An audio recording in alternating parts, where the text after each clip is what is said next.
Friends, जैसा कि आप इस पिक्चर में देख पा रहे हैं कि मैंने टॉपिक लिया है आज नाउन। नाउन एक ऐसी मोस्ट इम्पॉर्टेंट थिंग है ग्रामर में।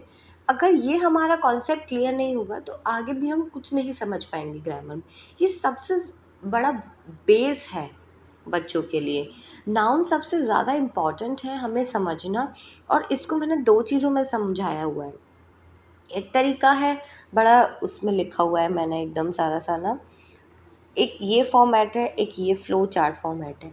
तो इससे मैं ये समझाना चाह रही हूँ कि जो फ़्लो चार्ट का कॉन्सेप्ट होता है ना, वो बहुत ईज़ी होता है समझना भी और लिखना भी, और सामने वाले के लिए भी। जैसे कि अगर आप स्कूल में या कहीं भी आपको अगर नाउन के बारे में समझाना है, तो अगर आप इस तरीके से समझाते हैं ना फ़्लो चार्ट के ज़रिए, तो अच्छे से समझ में आएगा।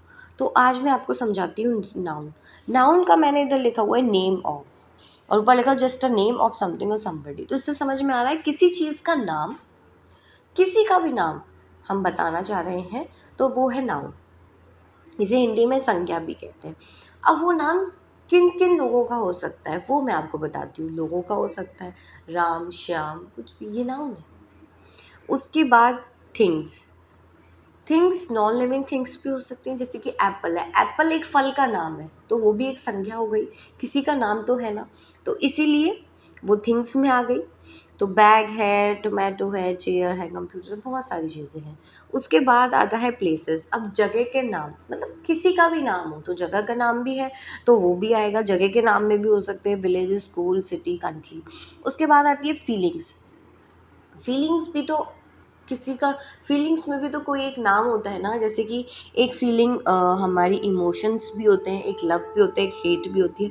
तो ये हमारी फीलिंग्स हो गई। उसके बाद सब्जेक्ट, सब्जेक्ट्स का भी एक स्पेसिफिक नाम है।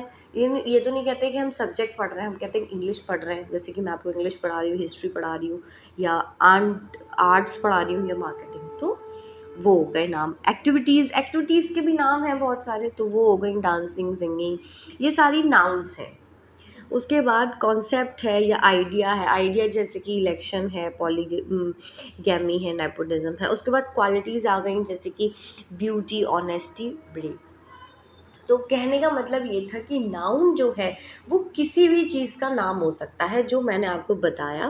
People, things, places, subjects, activities, किसी भी चीज़ का नाम जो है वो नाउन है। मैंने एक सिंपल वे में आपको बताया है।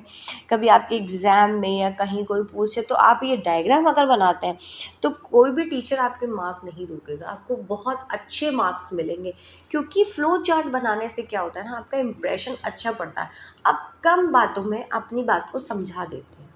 ओके, तो अगर आपको मेरी ये बातें अच्छी लगी हो तो मेरे चैनल को सब्सक्राइब ज़रूर करें।